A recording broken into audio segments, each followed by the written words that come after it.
Mesdames et messieurs, bonsoir et bienvenue à cette dernière édition du journal télévisé sur la RTNC. Merci de nous choisir pour vous informer.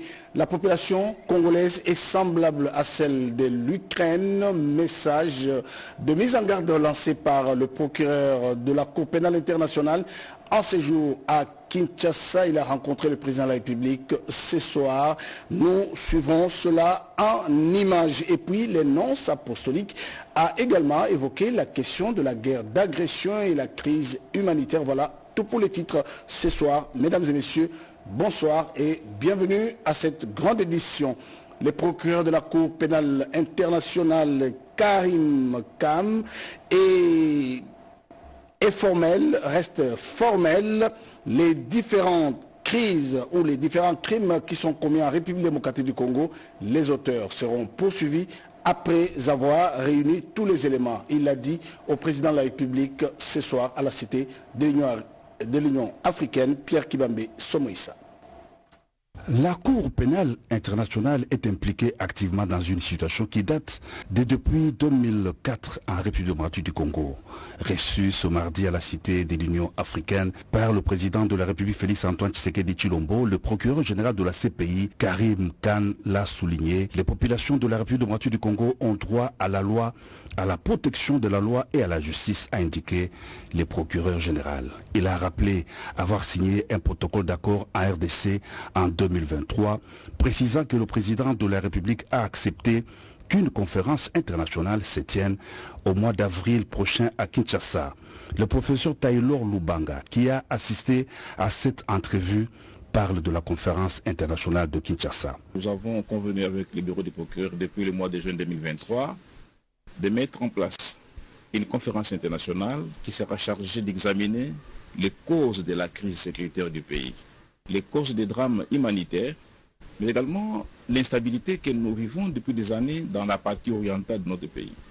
Voilà pourquoi cette conférence connaîtra la participation de plusieurs hauts cadres du monde pour pouvoir cogiter sur des solutions. L'une des solutions, c'est la mise en place d'une cour pénale spéciale qui va prendre en charge les auteurs des crimes qui n'ont pas été jugés par la Cour pénale internationale ou encore moins par les juges nationaux.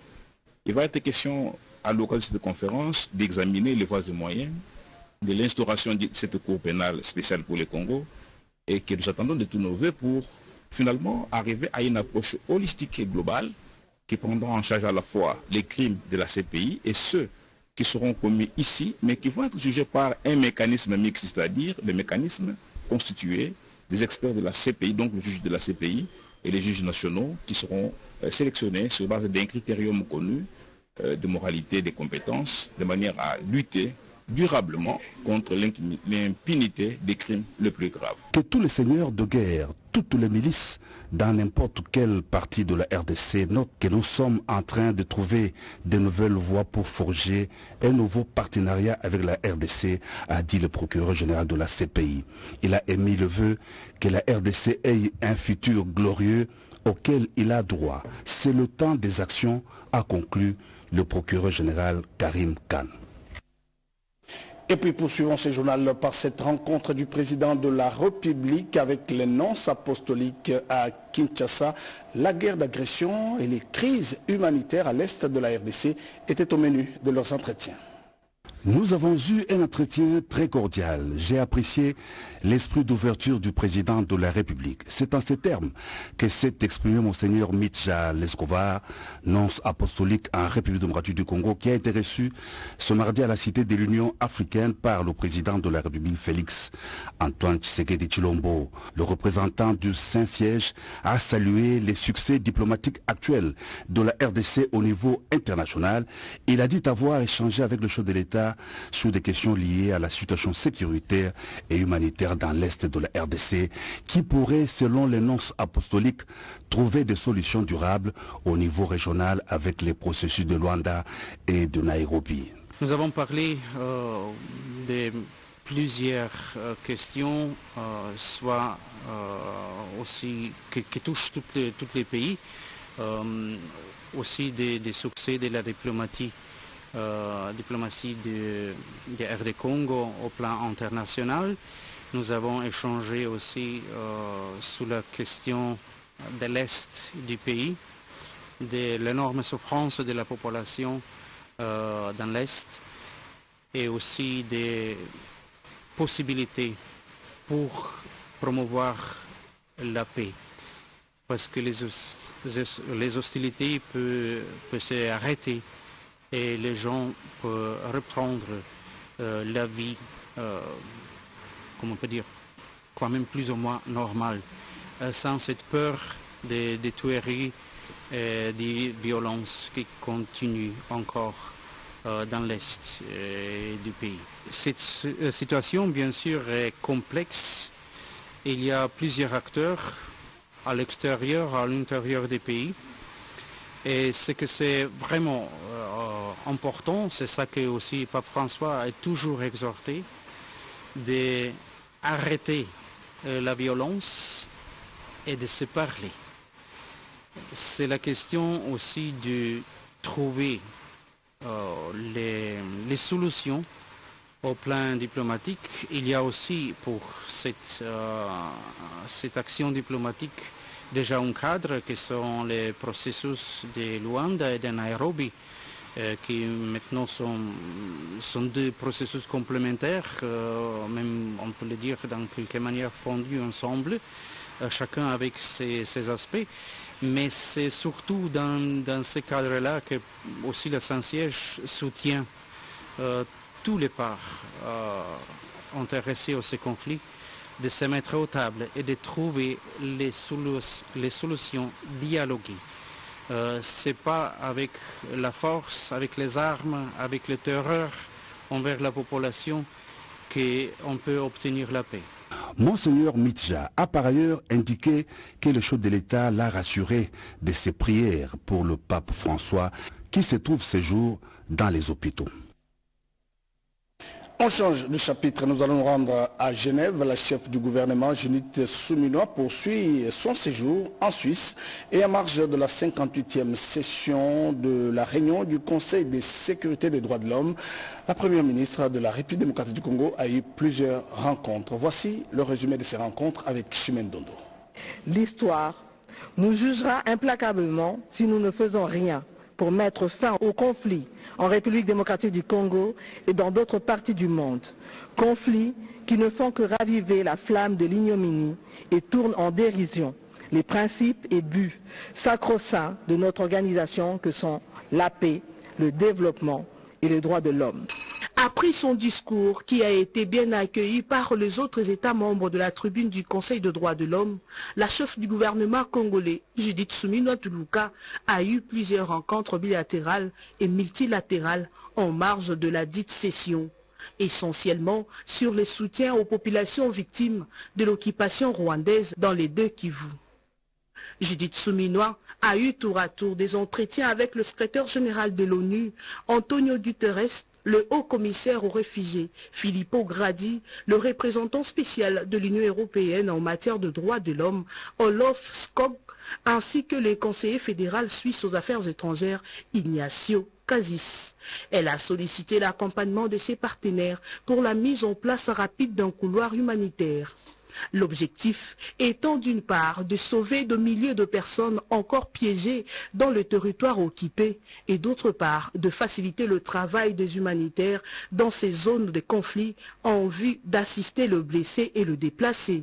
J'ai exprimé l'appui de l'Union européenne et le fait que le ministre européen, le 27, est en train de discuter la situation en votre pays en ce moment. Et le Premier ministre a insisté, bien expliqué la situation actuelle, y inclut la situation humanitaire très difficile. Le déplacement à Genève de la chef du gouvernement, Judith Suminwa Tuluka, permet de porter plus haut encore la voix de la RDC, ce qui augure une amélioration de la situation sécuritaire et humanitaire sur le terrain. Nous allons nous rendre à Mbuji-Mayi, nous sommes au Kasaï oriental. Les nouvelles recrues qui ont accepté de s'enrôler massivement dans l'armée pour défendre la patrie qui est agressée ont bel et bien quitté la capitale mondiale du diamant, Mbuji-Mayi, pour se rendre à Kitona où ils vont suivre une formation militaire en vue de faire face à l'ennemi à l'est de la République démocratique du Congo. Le gouverneur de la province du Kasaï oriental, Jean-Paul Mbobakapo, s'est rendu lundi 24 février à l'aéroport de Mbuji-Mayi pour accompagner les nouvelles recrues de sa province qui prenaient leur vol vers Kinshasa pour être déployés dans différents centres de formation militaire. À ses côtés, le député national Tobi Kawiyumbi-Beya, élu de la ville de Mbuji-Mayi, le président de l'Assemblée provinciale Willy Mouya Mukendi et le général Bolingo de la 21e région militaire. Un contrôle minutieux sur chaque enfant a été fait avant que chacun entre dans l'avion, à l'appel de son nom par le président de l'Assemblée provinciale, Willy Mouya Mukendi, et la prime d'encouragement reçue de la main du gouverneur de province qui les a suivis jusque dans l'avion pour les derniers conseils. Dans son message à ces jeunes Kassaïens, le président Willy Mouya Mukendi les a exhortés à l'amour de la patrie. C'est que la patrie d'abord, ces jeunes qui partent aujourd'hui sont conscients, le travail pour lequel ils vont aller faire pour la République, ensemble avec eux, il y aura la victoire. Le gouverneur de province, Jean-Paul Mbobakapo, a exprimé sa joie de voir des centaines de jeunes de 18 à 25 ans répondre favorablement à l'appel du chef de l'État. Donc ces jeunes ont décidé de servir pour pouvoir sauvegarder l'intégrité territoriale de notre pays. Nous leur souhaitons bonne chance puisqu'ils ont accepté de servir le pays sous le drapeau. Nous leur avons demandé d'être endurants, d'être constants, rester jusqu'à la fin de leur formation pour défendre la patrie. Disons que 3 gros porteurs ont assuré le déplacement de ces nouvelles recrues.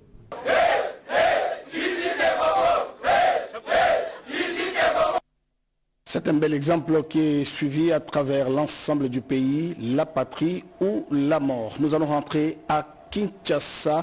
L'apport et l'attitude de jeunes pendant cette période d'agression rwandaise sur le sol congolais, c'est le thème central de la conférence débat organisée par les étudiants de l'UNICIC, nous dit Chimendondo. L'apport et l'attitude de jeunes en temps de guerre. Un thème citoyen au cœur de l'activité organisée par la coordination estudiantine de l'UNICIC Exifasic. Parmi les intervenants qui se sont succédés, l'on compte Abigail Wanzambi Lusambo, administratrice au FPI, un jeune leader qui a enrichi le débat en partageant son expertise sur le rôle crucial de jeunes dans la reconstruction de la paix. On ne peut pas espérer qu'il y ait un changement positif si on croise les bras. Voilà pourquoi nous devrions donc mettre la main dans la pâte, entre autres, en s'enrôlant massivement à l'armée, afin de défendre l'intégrité de notre territoire et aussi de soutenir l'effort du gouvernement au travers des médias qui est un quatrième pouvoir. Nous devrons donc utiliser ce pouvoir dans le sens de donner une bonne image de notre pays. Dieu nous a donné tellement de richesses, ce pays sera toujours convoité, restons vigilants derrière les efforts du gouvernement. Son intervention a mis en lumière les opportunités offertes aux jeunes pour s'engager dans les initiatives citoyennes et contribuer activement au développement de la nation. La séance de questions-réponses a été particulièrement animée. De questions soulevées sur le rôle de jeunes dans les conflits armés, ces débats a permis de souligner la nécessité d'une approche globale et responsable face à la problématique des guerres. La coordination estudiantine s'est réjouie de cette première initiative et a pris l'engagement de faire davantage pour rallumer la flamme patriotique chez les jeunes, surtout en cette période où le pays fait face à l'agression rwandaise. Et puis, nous allons changer le chapitre pour parler agriculture. Marie Kalong nous parle des travaux préparatoires de l'atelier de sensibilisation de parties prenantes à l'élaboration des nouvelles réglementations.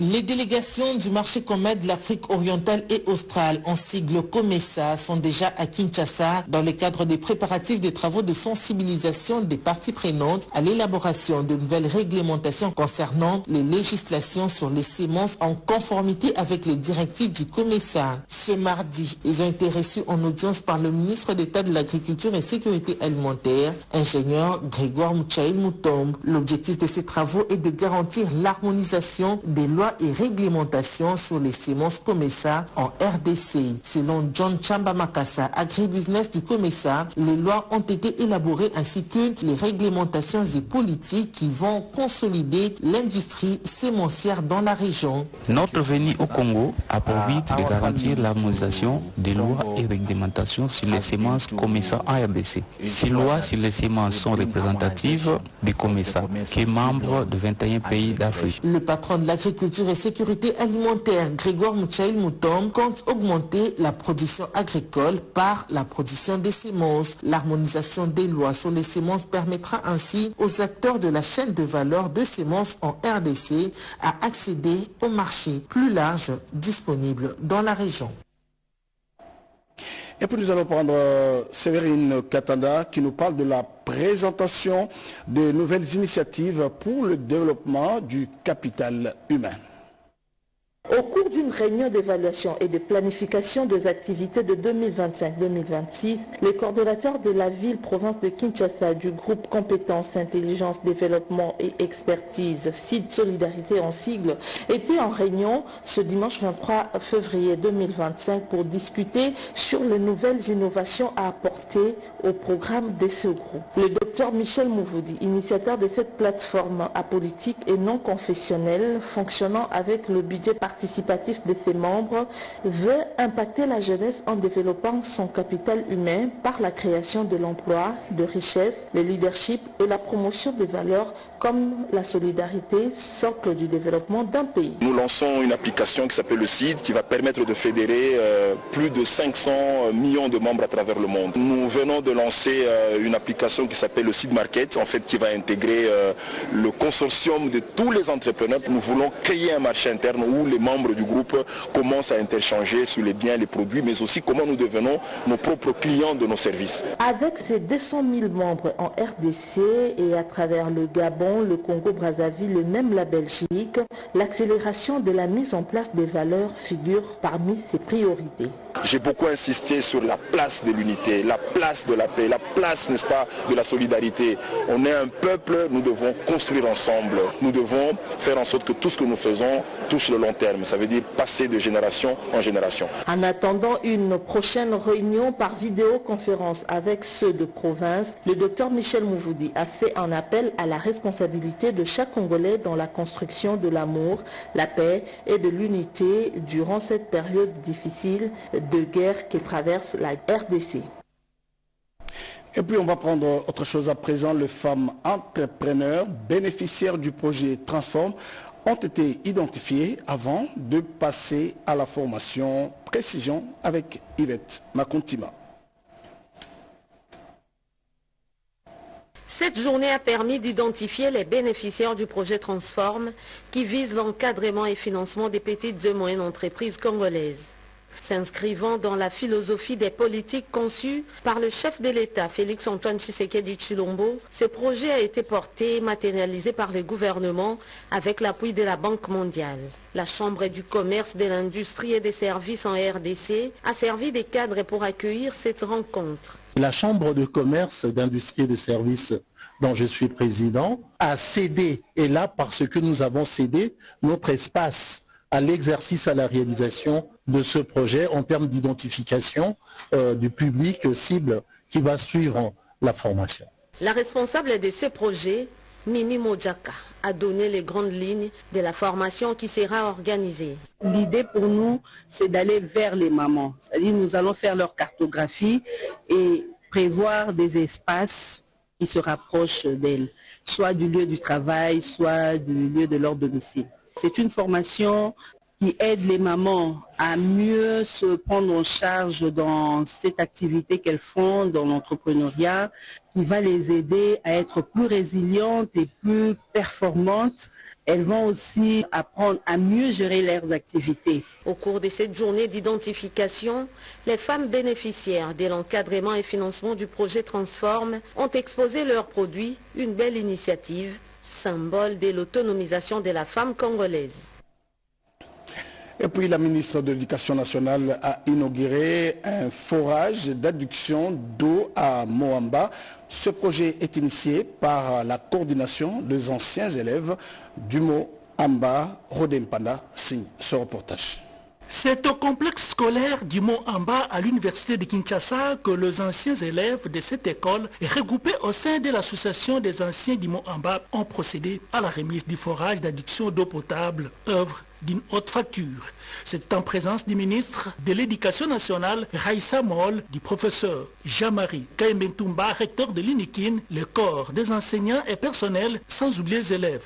Bien avant, le directeur général de cette école, Jean-Pierre Nzala, a remercié les amas pour ces gestes qui n'est pas le premier. Fier d'eux parce que les amas sont dans toutes les institutions du pays. Il a mis un accent particulier pour remercier l'équipe technique du projet pour la ténacité dans la réalisation de cet ouvrage. Malgré multiples difficultés, Sabine Kapundu, vice-présidente de l'AMA, a remercié les autorités présentes à cette cérémonie avant de souligner l'importance de ces forages pour l'éducation, l'hygiène et la santé de toute cette communauté.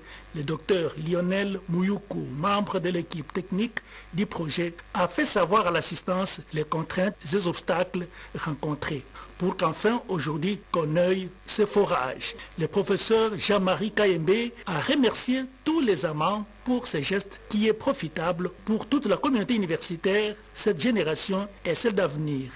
Un bon patriote, le recteur a saisi l'opportunité pour insister sur la cohésion nationale en ces temps où la RDC est agressée par le Rwanda et ses alliés du 1-23 AFC. Une visite à l'infirmerie et dans la salle de classe a bouclé la cérémonie. Et puis un mot de la santé, la prise en charge de prématurés extrêmes, ses défis et solutions, sujet débattu lors d'un colloque organisé ici à Kinshasa. La République démocratique du Congo est classée parmi les pays ayant le plus grand nombre de décès néonatales dans le monde. C'est dans la perspective d'améliorer la survie des nouveau-nés prématurés qu'a été organisé cet important colloque. Au cours de cette rencontre, il a été question de la mise en commun de manière transversale de toutes les compétences des professionnels de santé, la ville de Kinshasa, pour mieux prévenir les décès et soigner les complications de la prématurité. La réunion d'aujourd'hui, c'était pour qu'on puisse voir comment est-ce que nous pouvons nous investir pour pouvoir améliorer la qualité de vie des nouveau-nés prématurés, particulièrement les grands et les petits prématurés. Lors des échanges enrichissants et fructueux, quelques propositions concrètes ont été faites. Il s'agit entre autres de la création d'un réseau de santé en périnatalité visant à orienter les femmes enceintes avant l'accouchement vers la structure de santé adaptée aux facteurs de risque identifiés. Où nous allons mutualiser les compétences, comme ça ensemble avec tous les autres confrères dans la région, donc dans la ville, on peut, un temps soit peu, essayer de réduire ce fléau. C'est vraiment une très bonne expérience qui nous permet de réunir nos compétences pour le bien-être de l'enfant. L'événement s'est déroulé dans une ambiance conviviale, offrant un intéressant échange sur les problèmes de santé infantile. Propose la démolition anarchique des constructions anarchiques, voulais-je dire, et puis le curage d'eau organisé par l'Hôtel de Ville. Dans les soucis de concrétiser la vision du chef de l'État Félix-Antoine Tshisekedi Tshilombo et celui du gouverneur de la ville-province de Kinshasa, Daniel Bumba, d'assainir la capitale congolaise et de démolir les constructions anarchiques. Le bourgmestre de la commune de Kimbanseke, Jean Singanga, s'est rendu dans différents quartiers de cette municipalité pour répondre aux cris de détresse des habitants de cette commune victimes d'inondations, surtout en cette période pluvieuse. Aussitôt arrivé, il a palpé la situation et procédé au curage immédiat des caniveaux au quartier Sakombi pour faciliter la bonne canalisation de l'eau, cela à travers un engin d'assainissement. J'avais l'obligation de venir m'imprégner de ce qui se passe ici dans mon quartier Sakombi. J'ai constaté que ma population ici souffre sérieusement à cause de l'eau de pluie qui dérange. Jean Singanga a par ailleurs rendu un vibrant hommage au président de la République qui a opté pour la voie de la diplomatie en vue de mettre fin à cette agression injuste que le pays fait face aux rebelles du M23 appuyés par le Rwanda. Président Fatou Béton, la population de Kimbanseke ne cessera de vous soutenir, d'être derrière vous, par l'amour que vous manifestez vis-à-vis de votre peuple. Vous agissez autrement par votre diplomatie. Et c'est une diplomatie qui est d'ailleurs agissante. Vous êtes le chef que le pays n'a jamais eu. Ce dernier a aussi instruit la destruction des constructions anarchiques tout en appelant les habitants de Kimbanseke à respecter. Si vous nous avez pris en cours de diffusion, sachez que le procureur de la Cour pénale internationale, Karim Khan, est à Kinshasa. Il a rencontré le président de la République. Ce soir, il est ici pour rassembler les éléments pour enquêter sur les crimes commis à l'est de la RDC. Merci de votre fidélité. Le prochain rendez-vous avec l'actualité, c'est tout à l'heure à 7h avec Serge Merlin Mata.